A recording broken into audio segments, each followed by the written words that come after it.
আমার আল্লাহ বলে আমার ইলম কেমন জানো, মা তাসকুতু মিন ওয়ারাকাতিন ইল্লা ইয়ালামুহা ওয়ালা হাববাতিন ফি যুলুমাতিল আরদি ওয়ালা রাতবিন ওয়ালা ইয়াবিস ইল্লা ফি কিতাবিন মুবিন। সারা দুনিয়ায় কত হাজার হাজার লাখ লাখ কোটি বৃক্ষ, এই বৃক্ষের কোনো একটা বৃক্ষের একটা পাতা যখন ঝরে আমি আল্লাহ জানি। ওয়ালা হাববাতিন ফি যুলুমাতিল আরদ, ধরা পৃষ্ঠের অন্ধকারের মাঝে কোনো একটা দানা যেখানেই থাকুক আমি আল্লাহ জানি। ওয়ালা রাতবি ওয়ালা ইয়াবিস, কোনো ভিজা কোনো শুকনা কোনো জিনিস আমি আল্লাহর ইলমের বাইরে না। একটা ধুলি কণা আমি আল্লাহ জানি।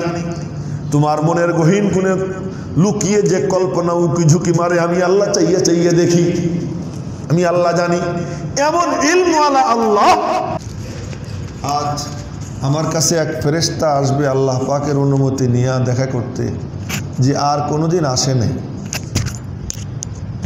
তো কেউ যেন ঘরে না ঢুকে। উম্মে সালামা রাদিয়াল্লাহু আনহা গেটে দাঁড়াই রয়েছেন, সবাইকে তো ঠেকাইছে, কিন্তু ঠ্যাঙ্গের কাছ দিয়ে কেউ ঢুকলে কেমনে ঠেকায়? বড় কেউ আসতে যায়, ঢুকতে পারে না। কিন্তু হুসাইন রাদিয়াল্লাহু তাআলা আনহু পিচ্ছি, ও পায়ের ফাঁক দিয়ে লাফ দিয়ে নানার কাছে ঢুকে গেছে। ঢুকে গিয়ে নবীজির কোলে বসে পড়ছে।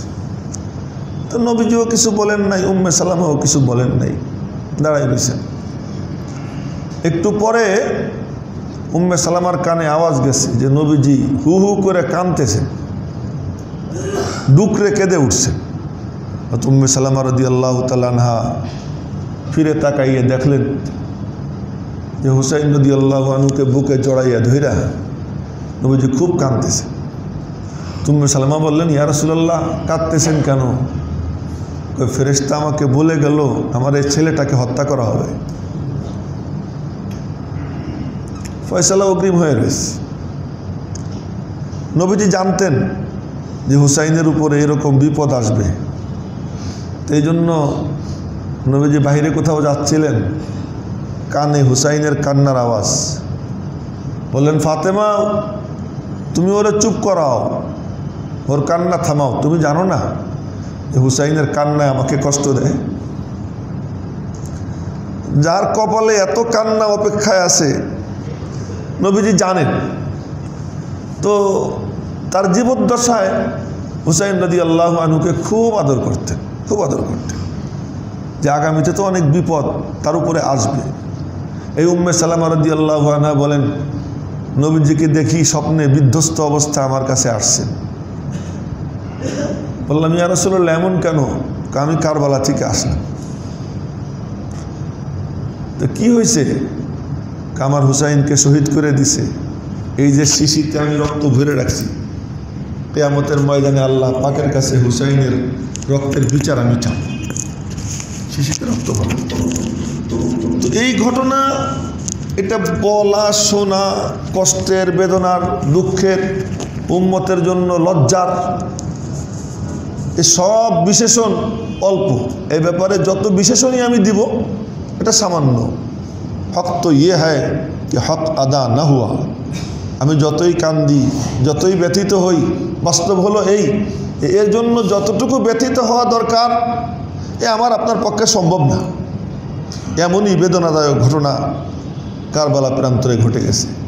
কিন্তু এই ঘটনা শুধু বলা আর শোনা এই, হুসাইন রাদিয়াল্লাহু তাআলা আনহু আদর্শ রেখে গেছেন কি? হক তুমি যখন বুঝবা যে এটা সত্য, তুমি সেদিকে ছুটবা।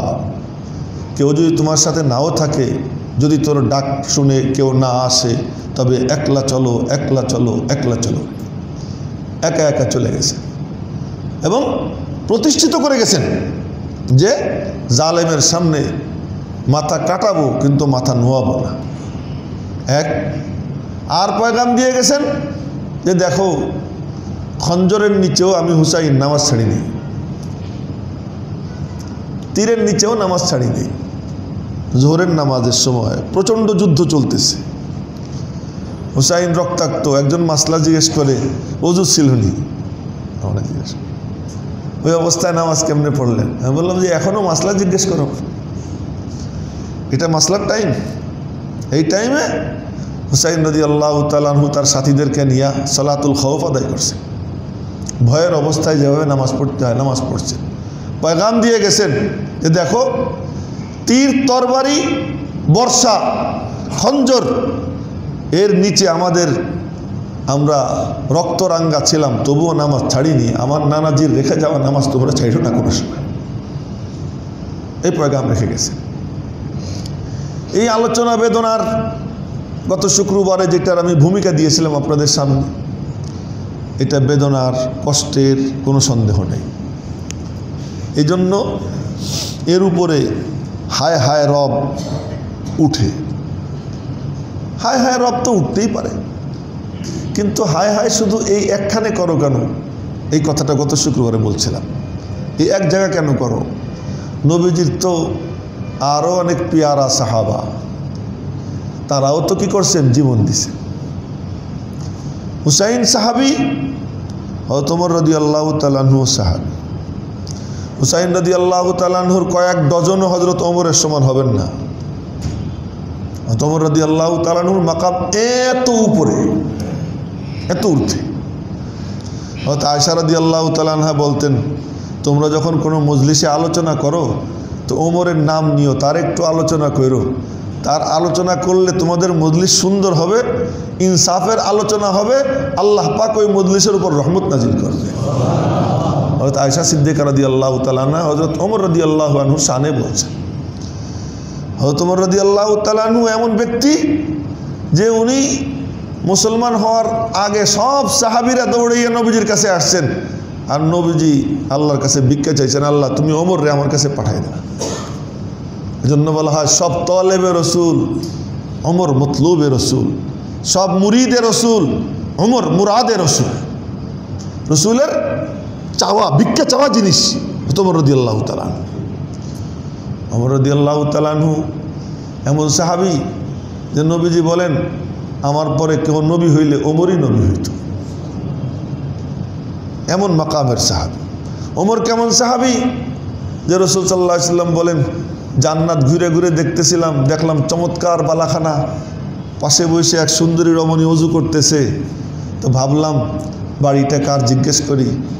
তো জিজ্ঞেস করার পরে আমাকে বলল, এটা আপনার খাদেম ওমরের বাড়ি।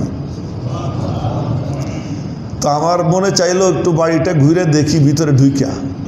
পরে তোমার আত্মমর্যাদা বোধ, তোমার আত্মসম্মান বোধের কথা মনে পড়ে গেছে, আর আমি ঢুকিনি। ওমর রাদিয়াল্লাহু তাআলা আনহু কেঁদে দিয়ে বললেন, আলাইকা আগারু ইয়া রাসূলুল্লাহ, আপনার উপরে নিয়ে আমি আত্মমর্যাদা বোধ দেখাইতাম, আপনি ঢুকতেন। ওমর রাদিয়াল্লাহু তাআলা আনহু এমন সাহাবী। সেই সাহাবীকে নবীজির মেহরাবে নামাজরত অবস্থায় হুসাইন রাদিয়াল্লাহু তাআলা আনহু তো গিয়েছিলেন ময়দানে 1000 কিলোমিটারের উপরে পথ পাড়ি দিয়ে, না? আর ওমর রাদিয়াল্লাহু তাআলা আনহু নবীজির মেহরাবে দাঁড়ায় রয়েছেন, দোয়া করতেন আল্লাহর কাছে, আল্লাহুম্মা রযুকনি শাহাদাতান ফি সাবিলিক ওয়া মাউতান ফি বালাদি রাসূলিক। ওমর রাদিয়াল্লাহু তাআলা আনহু দোয়া করতেন, আল্লাহ তোমার পথে আমারে শহীদ হওয়া নসিব করো, আবার বাইরে না, তোমার নবীজির এই নগরে আমারে শহীদ করো। আল্লাহর কাছে দোয়া করতেন। সেই দোয়া আল্লাহ তাআলা এমনভাবে কবুল করছেন, শুধু তো নবীজির নগর না, নবীজির কদম যে জায়গায় থাকতো, যেখানে নবীজি সিজদা দিতেন, ঠিক সেই জায়গায় আল্লাহ পাক ওনাকে শহীদ হওয়া নসিব করছেন। ওমর রাদিয়াল্লাহু তাআলা আনহু এমন সাহাবী। ওমর রাদিয়াল্লাহু তাআলা আনহুকে নির্মমভাবে শহীদ করে আজ পর্যন্ত কেউ তো হায় ওমর কইত না। অথচ নবীজি যখনই বাইরে কোথাও যাইতেন, ডাইন পাশে আবু বকর, বাম পাশে ওমর, নবীজি যাচ্ছেন। নবীজি বলতেন, আমার আসমানে 2 উজির, জমিনে 2 উজির। আসমানের 2 উজির জিবরাইল মিকাইল, জমিনের 2 উজির আবু বকর ওমর। সেখানে তো হুসাইনের নাম নেন নেই। হুসাইন রাদিয়াল্লাহু তাআলা আনহু অনেক মর্যাদাবান, নবীজির রক্ত যার ধমনীতে প্রবাহিত, তাকে আমরা ভালোবাসলে আল্লাহ আমাদেরকে ভালোবাসবেন, সব ঠিক। কিন্তু ওমর রাদিয়াল্লাহু আনহুর মাকাম হযরত হুসাইনের থেকে অনেক উপরে। এই অনেক বইলে আমি শেষ করতে পারবো না, টান যতই দেই ধারে কাছে যাবে না, এত উঠে।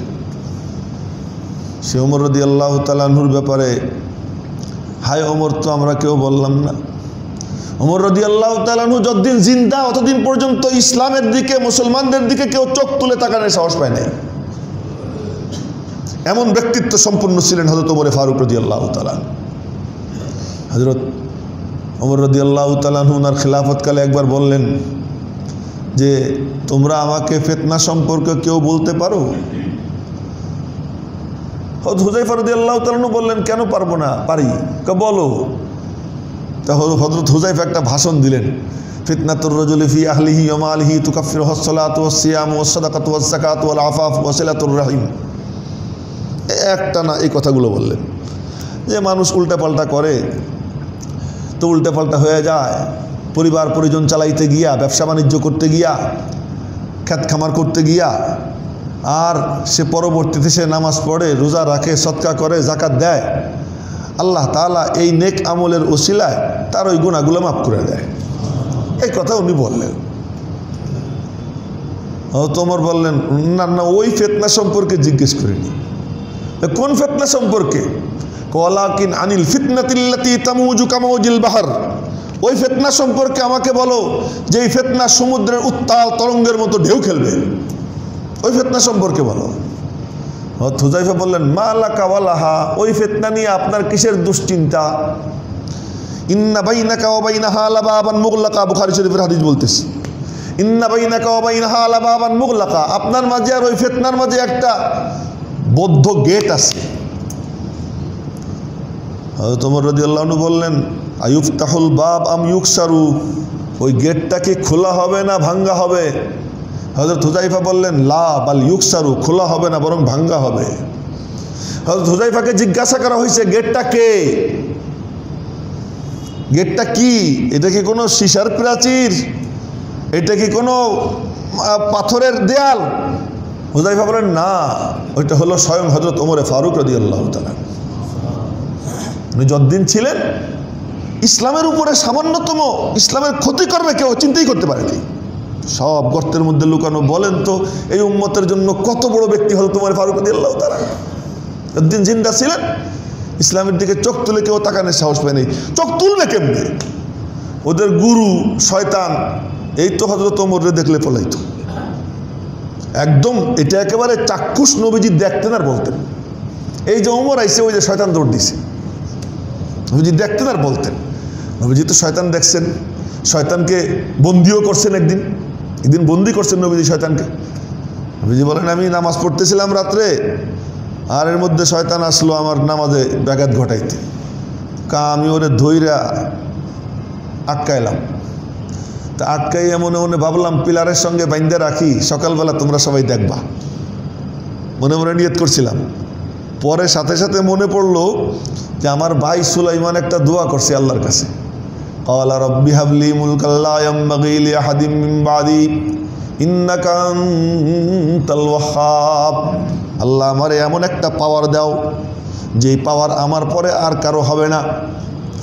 এমন একটা পাওয়ার আমারে দিয়ে দাও যেটা আর কেউ পারবে না। তো চিন্তা করলাম, আমি যদি এটা বাইন্ধে রাখি তোমাদেরকে দেখাই তো আমার ভাই সুলাইমানের দোয়াটা তো ঠিক থাকে না।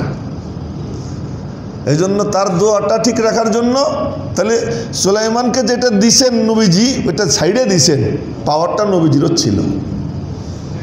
শয়তানকে কি আটকাইছে? তো শয়তানকে নবীজি দেখতেন, মাঝে মাঝেই দেখতেন। একদিন নবীজি ঈদের দিন কিন্তু কিছু ফুর্তি করা, একটু গীত টিত গাওয়া জায়েজ আছে। ছোট ছোট বাচ্চারা এরা যদি গীত গায়, একটু ফুর্তি করে, এটার অনুমোদন আছে। তো এক ঈদের দিন ওই আফ্রিকার কালাবিটিরা, আপনারা যারা হজে গেছেন, উমরায় গেছেন, তারা দেখছেন কালাবিটিরা কিন্তু প্রচুর পরিমাণে আছে।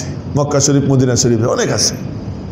তো ওই কালাবিটিরা এরা ওই যে আমাদের দেশের লেকচারাররা যেমন ওষুধ বেছে, ওরা ওই কাম করে। তো ওখানে ওই বেটিরা ঈদের দিন দব বাজায় আর গীত গায়। নবীজি গেছেন মসজিদে, তো মসজিদের পাশেই তো বাসা। তো নবীজি মসজিদে ঢুকছেন, ওরা মসজিদের আঙ্গিনায় নাচানাচি করতেছে, গীত গাইতেছে। নবীজি দাঁড়ায় দেখতেছেন, শুনতেছেন। হ্যাঁ, আমরা তো বুজুর্গ মানুষ, উনি আবার এইগুলো শোনে না। দেখছেন জনাবে মুহাম্মদুর রাসূলুল্লাহ সাল্লাল্লাহু আলাইহি ওয়াসাল্লাম ভিজা সুফি ছিলেন না। সামাজিক সুফি ছিলেন, কোনখানে কি দরকার সেখানে সেরকম হয়ে যেতেন। শুনতেছেন, ওই বেটিরে ধমক টমকও দেন নাই, গা গাইতে থাক, ও গাইতেছে। ও আবু বকর সিদ্দিক রাদিয়াল্লাহু তাআলা আনহু আসছেন, এসে দেখেন যে নবীজি শুনতেছেন, উনিও পাশে দাঁড়াই গেছেন, দুইজন দাঁড়াই দাঁড়াই শুনতেছেন।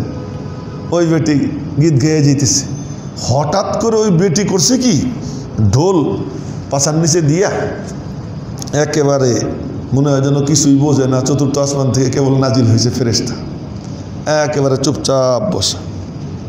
নবীজি চিন্তায় পড়ে গেছেন, ওরে কে কি করলো, হঠাৎ করে ওর কি হইল। ডাইনে বামে চাইয়া দেখেন কি, এদিক ওদিক তাকাই দেখেন ও যে দূরে হযরত ওমরে দেখা যায়। তো হযরত ওমরকে নবীজি দেখেন নাই, তার আগে ওই বেটি দেখছে। ও আবু বকর দেখেন নাই, তার আগে ওই বেটি দেখছে। হযরত ওমরে দেখে এবার নবীজি মুস্কি মুস্কি হাসতেছেন। নবীজি তো বুঝে ফেলাইছেন ঘটনা কি, মুস্কি মুস্কি হাসতেছেন। হযরত ওমর নবীজির কাছে এসে সালাম দিচ্ছেন, আসসালামু আলাইকা ইয়া রাসূলুল্লাহ। নবীজি সালামের জবাব দিচ্ছেন, জবাব দিয়ে মুখ টিপে টিপে হাসতেছেন নবীজি। তো রহস্যময় হাসি, এমনি হাসলে তো এমনি তো সুন্দর। আর মানে এক বেটি, এক মহিলা, নবী যখন হিজরাতে যাচ্ছিলেন, হিজরাতে যাওয়ার সময় রাস্তায় গিয়ে খিদে লাগছে। মানুষ তো তিনজন, নবীজি, আবু বকর, আমের ইবনে ফুহাইরা, এই তিনজন। তো ওখানে গিয়ে খিদে লাগছে। তা আবু বকর সিদ্দিকরে বললেন, দেখো তো কোথাও কোনো বকরি টকরি পাওয়া যায়নি, একটু দুধ দোয়াই খাইতাম, একটু দুধ নিয়ে খাইতাম। তো তালাশ করতে করতে এক বাড়ি পাইছে, সেই বাড়িতে এক বেটি, বুড়া বেটি। তো বুড়ি আবু বকর সিদ্দিক গিয়ে বলতেছেন, মাজি আমাদেরকে কিছু খাবার টাবার দেওয়া যায়? তো মাজি বলতেছে, বাবা আমার কাছে কোনো খাবার টাবার নাই। তো আবু বকর সিদ্দিক গিয়ে কয়, ইয়া রাসূলুল্লাহ কোনো খাবার টাবার নাই, ওই যে একটা বকরি দেখা যায়, যদি অনুমতি দেয় তোর বকরির দুধ দোয়াই। বকরি হলো বুড়া, বয়স হয়ে গেছে, এটার আর বাচ্চা কাচ্চাও হবে না, একদম স্তন শুকাই টুকাই পেটের সাথে মিশে গেছে, এই অবস্থা। তো অন্য সব বকরি নিয়ে তার স্বামী বকরি চড়াইতে গেছে, এইটারে আর নেয় নাই, এটা এমনি বাড়ি রেখে গেছে, এটা তো মানে কয়দিন পরে মরে যাবে, থাকবে, এটা নেয় নাই। আচ্ছা, তো এখন আবু বকর সিদ্দিক গিয়ে বলে যে, মা এই বকরির দুধ আমরা একটু দোয়াইনি। এইটার আবার কি দুধ দোয়াবা, ও তো গোড়াটি বুড়ো হয়ে গেছে। নবীজি বললেন, মাজি তুমি অনুমতি দিলে আমরা একটু চেষ্টা করে দেখি। তা বেটি কইছে, আচ্ছা ঠিক আছে না। তো নবীজি গিয়ে স্তনে হাত দিছেন, স্তন ফুলে এত বড় হয়ে গেছে, দুধে ভরে গেছে, দুধে ভরে গেছে। আবু বকর সিদ্দিকরে বললেন, দুধ দোয়াও। তা আবু বকর সিদ্দিক দুধ দহন করে পাত্র ভরছেন, পাত্রের উপরে একটু পানি ছিটাইছেন ফেনাটা নিচে যাওয়ার জন্য। এটা নবীজির দুধ খাওয়ার সিস্টেম ছিল, যে দুধের উপরে ফেনা উঠতো, ওই ফেনাটার উপরে একটু পানি ছিটাইতেন, তো ওই পানিটা ওই ফেনার নিচে চলে যেত, আর নবীজি ওই দুধটা খাইতেন, কাঁচা দুধ, অরিজিনাল দুধ খাইতেন। আমরা তো জাল টাল দিয়া সব মাখন টাখন সব বিদায় করে দিয়া এরপরে কি করি, পানি খাই, আসল দুধ তো আমরা খাই না। ওই নবীজি ওই দুধ খাইতেন। তো দুধ পান করলেন আবু বকর সিদ্দিক, আমের ইবনে ফুহাইরা, তাদেরকে পান করাইলেন। এরপরে আর এক বাটি দুধ দোয়াইয়া বুড়িরে কইলেন, মা তুমি খাইও। এখন বুড়ির তো কোনো কথা কয় না, সে হা করে রয়েছে, এইটা কি কারবার। তখন তার স্বামী বিকেলবেলা সন্ধ্যার সময় আসছে, সন্ধ্যার সময় আইসা বলে, ঘরে কোনো খাবার আছে? অন্য কোনো খাবার নাই, দুধ আছে। দুধ কোথায় পাইলা তুমি? দুধ কোথায় পাইলাম কিভাবে বলি, এখন কয়, রাআইতু রাজুলান যাহিরাল ওয়াজা ওয়াসিমুন কাসিম। এক যুবককে দেখলাম, বয়স 53, কিন্তু তার কাছে মনে হয়েছে যুবক। নবীজির বয়স তখন কত? 53, কিন্তু ওই বেটির কাছে মনে হয়েছে যুবক। রাআইতু রাজুলান যাহিরাল ওয়াজা, এক ব্যক্তিকে দেখলাম মনে হয় যেন আসমান থেকে সূর্যটা নাইমে আমার সামনে হাজির হয়ে গেছে। ওয়াসিমুন কাসিম, এমন এমন সুন্দর যে যত দেখি খালি দেখতেই মনে চায়। ওই বেটি নবীজির ফুলিয়া বয়ান করতেছে। তো রাসূল পাক সাল্লাল্লাহু আলাইহি ওয়াসাল্লাম তিনি এই হিজরাতে যাওয়ার সময় এই ঘটনা ঘটে। কি কথার থেকে যেন এদিকে গেলাম, তো বলতেছিলাম যে হযরত ওমর ফারুক রাদিয়াল্লাহু তাআলা আনহু তিনি এই যে কাণ্ড কারবার, তো এই কাণ্ড কারবারে ওই বেটি সে এরকম বসে রয়েছে আর রাসূল সাল্লাল্লাহু আলাইহি সাল্লাম মুস্কি মুস্কি হাসতেছেন। ওহ, বলছিলাম এমনিই তো সুন্দর, এখান থেকে বলছি সুন্দর, তো কেমন সুন্দর?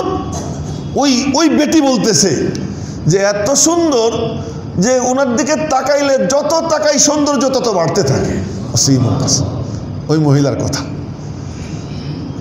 হযরত ওমর রাদিয়াল্লাহু তাআলা আনহু এমনি তো নবীজি সুন্দর, হাসলে সৌন্দর্য কয়েক হাজার গুণ বাড়ত, আর হাসির সাথে যদি রহস্য মিশে যায় তাহলে কি হইতে পারে এবার চিন্তা করে দেখেন। তো রহস্যময় হাসি হাসতেছেন হযরত ওমর আয়েশা নবীজির দিকে তাকাইয়েই হযরত ওমর নবীজিরে খুন করতে রওনা হয়েছিলেন, কিন্তু পরে নবীজির জন্য এত পাগল ছিলেন যে নবীজির দিকে কেউ আঙ্গুল তুললে তার চোখ তুলে ফেলাইত।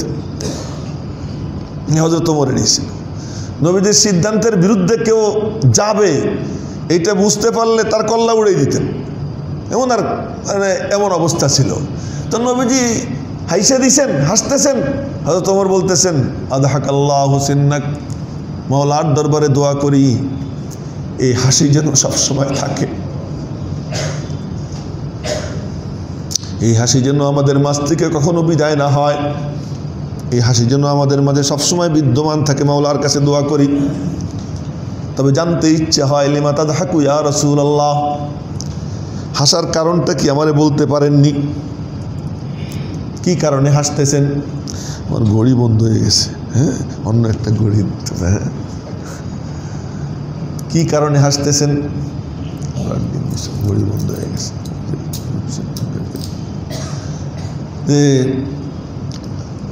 নবীজি বললেন হাসতেছি এই কালা বেটির কারবার দেখে।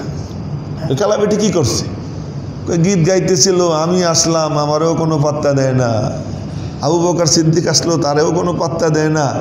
আর তোমারে দেখে ওই দেখো ঢোল পাশার নিচে দিয়ে কি বুজুর্গ সেজে গেছে দেখো। হযরত ওমর রাদিয়াল্লাহু তাআলা দেখলেন সত্যি সত্যি ঢোল পাশার নিচে দিয়া একদম জড়সড় হয়ে বসা।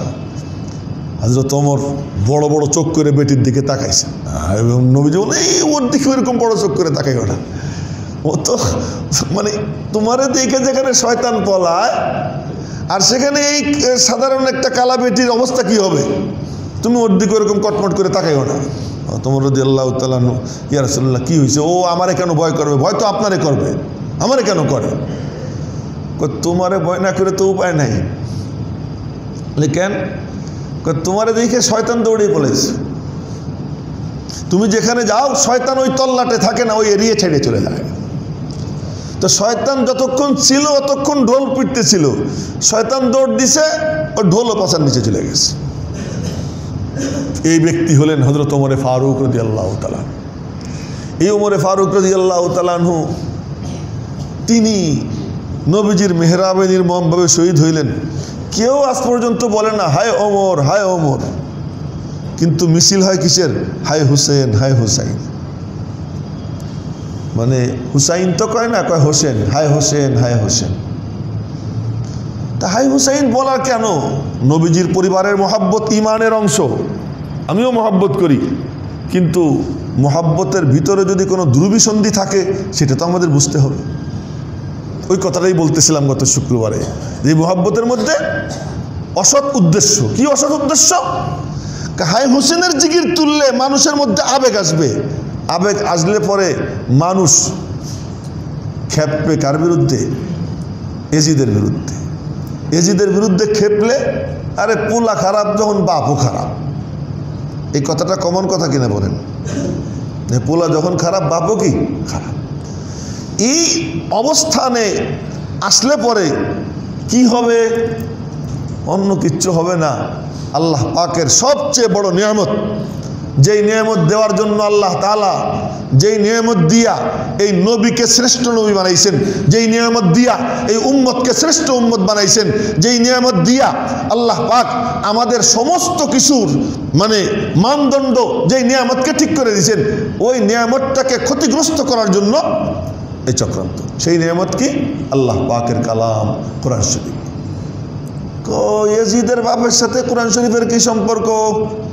গত শুক্রবারে বলছিলাম ফ্যান বন্ধ করে দেন, কারণ হলো এসি সার্ভিসিং করা হয়েছে। সার্ভিসিং করার পরে আলহামদুলিল্লাহ যথেষ্ট পরিমাণে মানে ঠান্ডা হইতেছে, এজন্য এসি চলতেছে, আবার ফ্যানও চলে। যারা ঠিক ফ্যানের নিচে বসা তাদের কিন্তু কষ্ট হইতেছে অনেকের। হ্যাঁ, ওই যে পিছনে দেখতেছি ফ্যান ছাইড়ে দিয়ে রাখছে, অথচ ওখানে এসি যথেষ্ট কার্যকর, কোনো দরকার নাই ফ্যানের। এখন দরকার পড়লে তখন ছাইড়েন না, যখন এসিটা দীর্ঘ সময় চলে যায়, এখন দেখা যাইতেছে ঠান্ডা হয় না, এই ফ্যানের কারণে ওই এসির বাতাসটাও আসতে পারে না। এসির বাতাসটা যে আসতে পারে না, ওইটা ওখানে আটকে থাকে। যাই হোক, তো বলতেছিলাম, তো এই উদ্দেশ্য কি? উদ্দেশ্য হলো হযরত মুআবিয়া রাদিয়াল্লাহু তাআলা আনহুর দিকে আঙ্গুল তোলা। ও উনি কাতেবে ওহির লেখক, যেই লোকের পুলা এজিদ, যে এজিদের মতো এত বড় জালেমকে খলিফা নির্বাচন করে গেছে, সেই নবীজির দৌহিত্রের হত্যার মহা খলনায়ক, যে তার পিতা। ও ভাই, এজিদরে দিয়ে মুআবিয়ার পরিচয় না নবীজিকে দিয়ে মুআবিয়ার পরিচয়? তাকে দিয়া।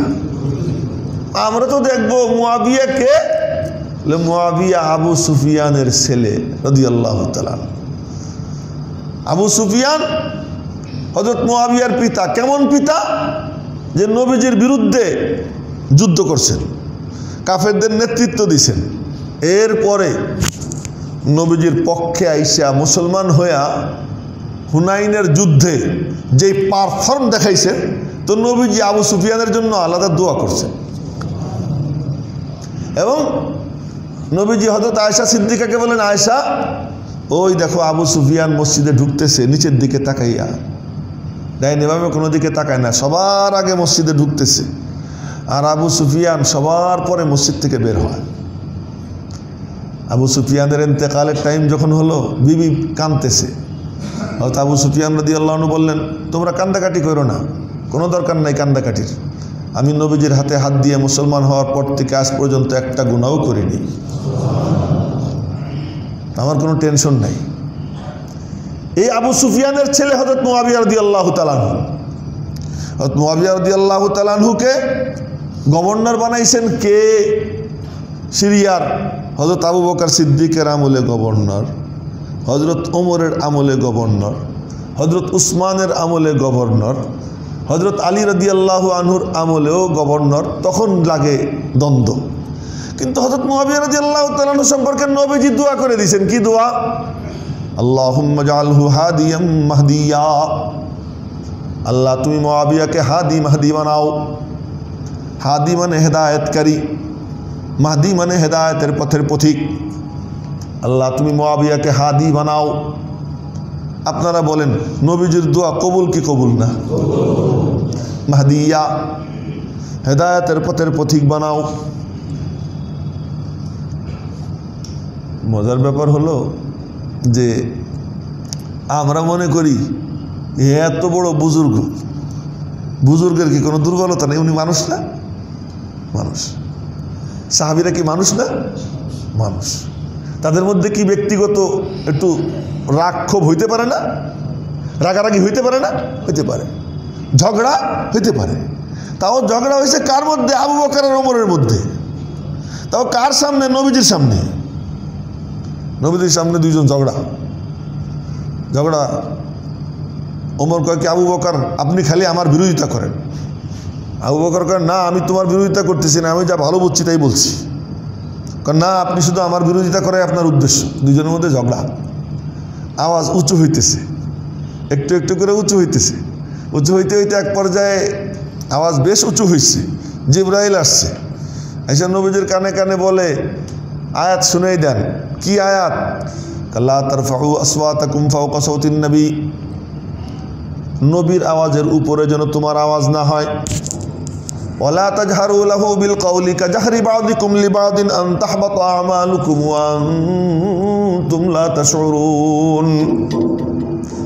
এমনি মেঠো ঝগড়া আমার নবীর সামনে কইরো না। যদি ঝগড়া করো টেরও পাবা না আবু বকর ওমর, তোমাদের আমল বরবাদ হয়ে যাবে। কারে হুমকি দিতেছেন আল্লাহ তাআলা?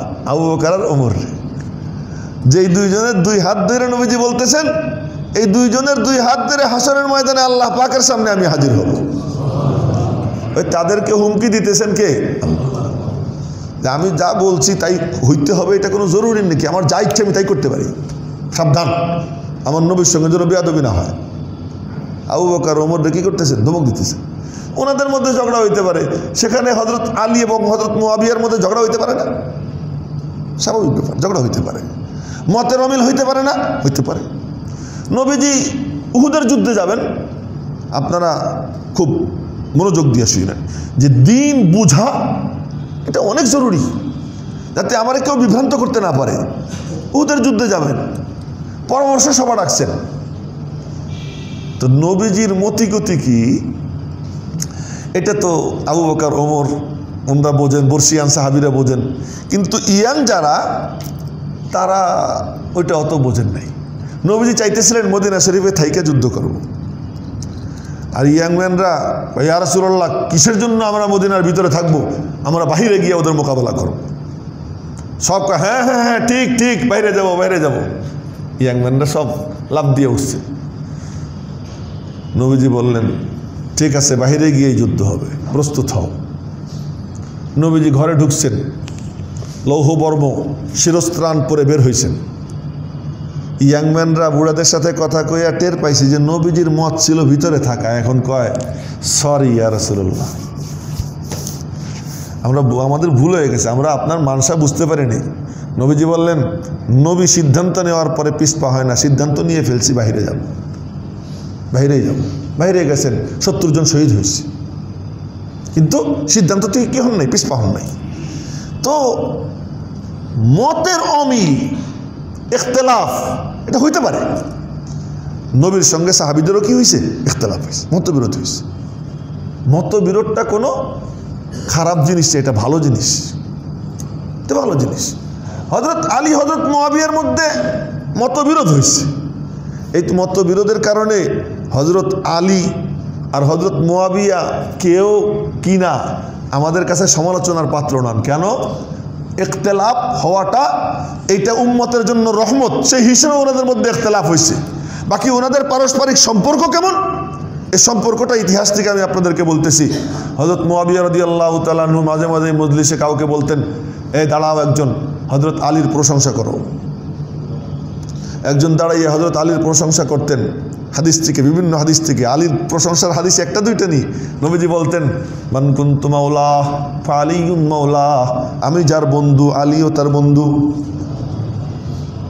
এই জন্য আলীকে বলা হয় মাওলা এ কুল, সকলের মাওলা, সকলের বন্ধু।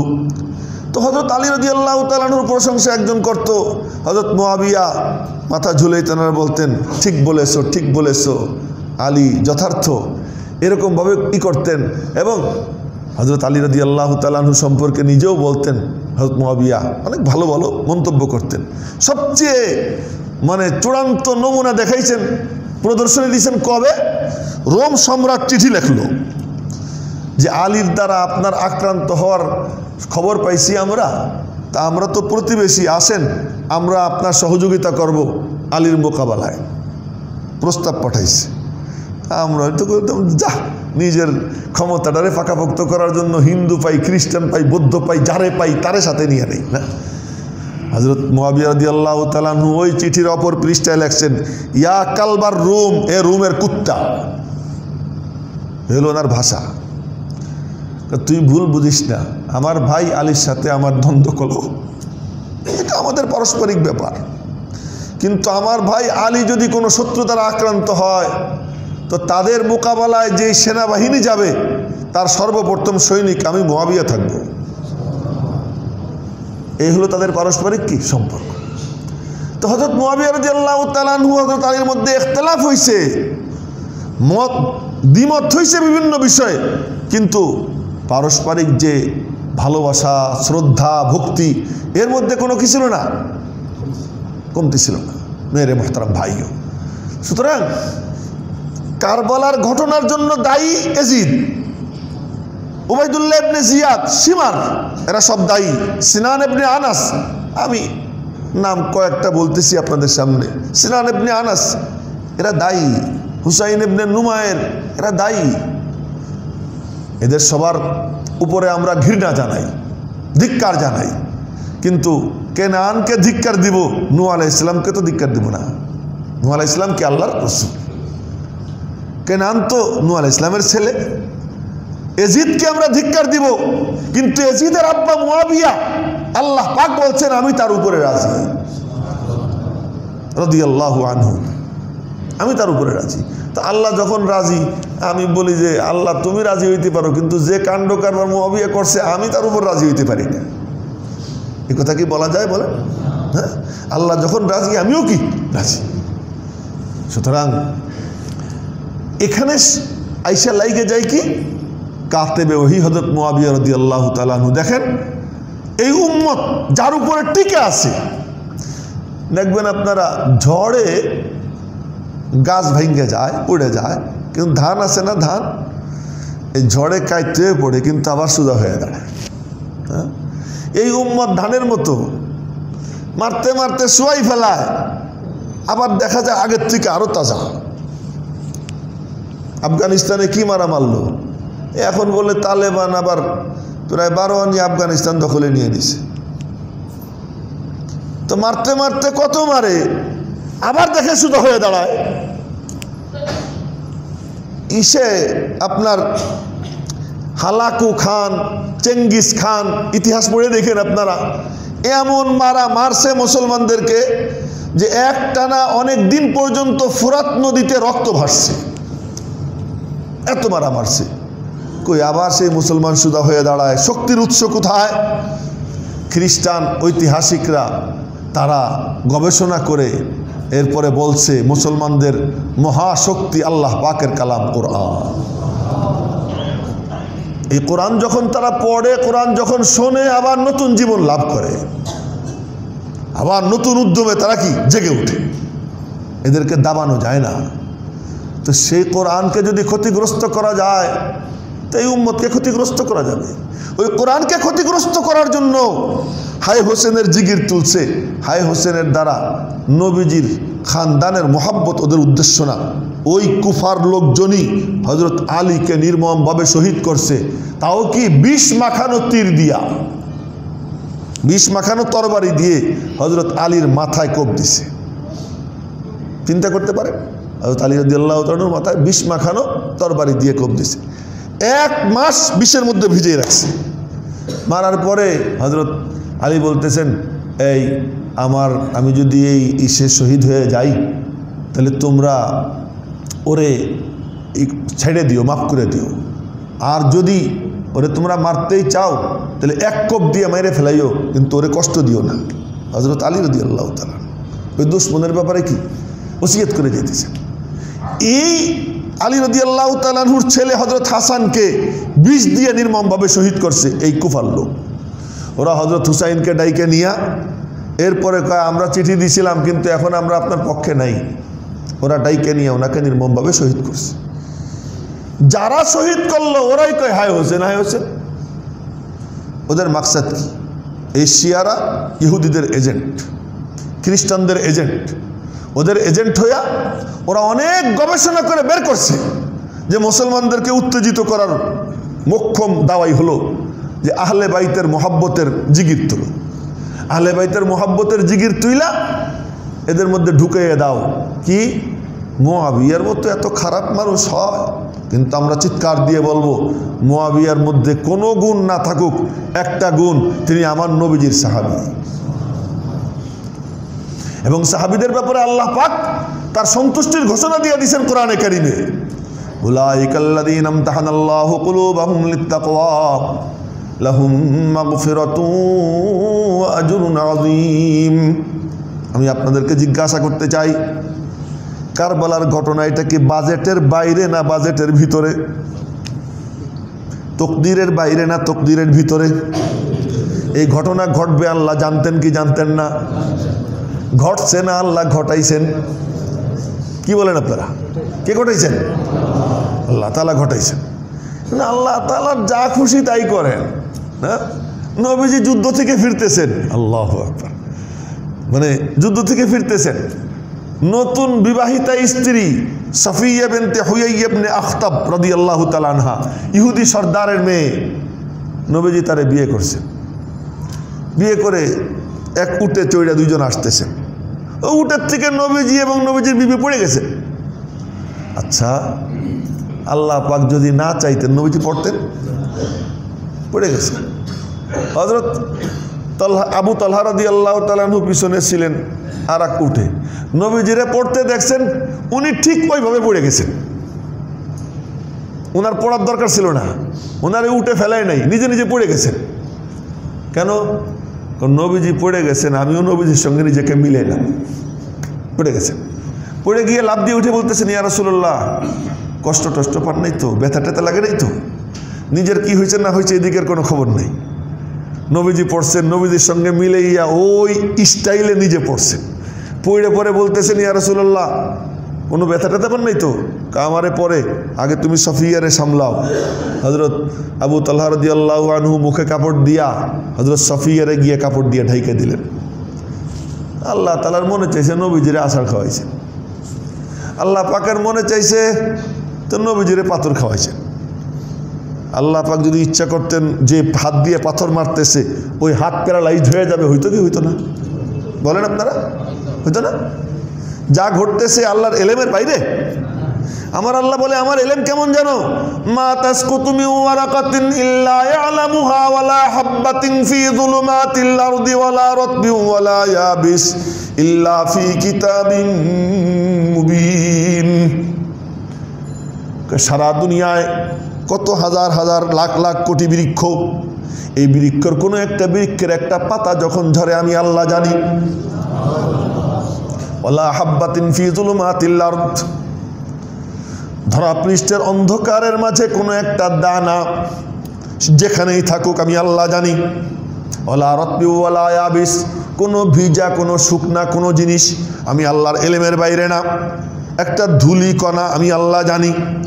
তোমার মনের গহীন কোণে লুকিয়ে যে কল্পনা উকি ঝুঁকি মারে আমি আল্লাহ চাইয়ে চাইয়ে দেখি, আমি আল্লাহ জানি। এমন ইলমওয়ালা আল্লাহ তো নবীজির দাঁতে পাথর পড়তেছে, হ্যাঁ, আর সেই সময় আল্লাহ জানেন না? হ্যাঁ, যে আল্লাহ বদর যুদ্ধের সময় নবীজি ময়দানে, তো আল্লাহ পাক রব্বুল আলামিন বলতেছেন, দোস্ত তুমি ময়দানে, আমি কেমনে দূরে থাকি, আমিও ময়দানে এসে হাজির হয়ে গেছি। তুমি তোমার সাহাবীরা ময়দানে, আমিও ময়দানে এসে হাজির হয়ে গেছি। উহুদের যুদ্ধের সময় আল্লাহ তাআলা মায়ের খাওয়াইলেন, খাও, তোমার সাথীদেরকেও একটু খাওয়াই, খাক। কেন? আমি আল্লাহ চাইলাম এত পবিত্র দিন জিন্দা করব, পবিত্র রক্ত, পবিত্র আত্মা, এগুলো কিছু নিয়ে ফাউন্ডেশন মজবুত করে দিলাম, যাও। তা মনে চাইছে আল্লাহ তাআলা নবীজির রক্ত নিছেন, নবীজির দাঁত নিছেন, সাহাবা একরামের রক্ত নিছেন, মুসআব ইবনে উমাইর হযরত হামজা রাদিয়াল্লাহু তাআলা আনহুর কলিজা টাইনে বের করছেন, চাবানো হয়েছে। আল্লাহ তাআলা কি করাইছে? তো আল্লাহ তাআলার যা ইচ্ছা, আল্লাহ তাআলা যদি চাইতেন হুসাইন যাবে না কারবালা, যেতে পারতো। আল্লাহ তাআলা যদি ঠেকাই দিতেন আসতে পারতো। কতজন ঠেকাইতে চাইছে? এই ঘটনা ঘটবে, এটা আমাদের জন্য ফিতনা। এই ফিতনা আমার করণীয় কি? আমি আমার জবানকে সামলাবো। একদিকে ব্যথিত, আর একদিকে আমি সাবধান। একদিকে আমি কাঁদবো, আর একদিকে হুশও ঠিক রাখবো। কি হুশ? যে এজিদের আব্বা হযরত মুআবিয়া জনাবে মুহাম্মদুর রাসূলুল্লাহ সাল্লাল্লাহু আলাইহি সাল্লামের সাহাবী, সুতরাং তার এখানে কোনো দায় নাই। মেরে মোহতারাম ভাই, আল্লাহ পাক যেন আমাদেরকে সঠিক জিনিস বুঝবার তৌফিক দান করেন এবং মন মানসিকতা যেন আল্লাহ পাক আমাদের সহি বানাইয়া দেন। সকলে বলি আমিন। সাহাবা একরামের আজমতে যেন আমাদের সিনা পরিপূর্ণ থাকে, আহলে বাইতের মুহাব্বতে যেন আমাদের অন্তর ভরা থাকে। আল্লাহ পাক যেন কিয়ামতের ময়দানে ওনাদের সাথে আমাদের হাসর করবার তৌফিক দান।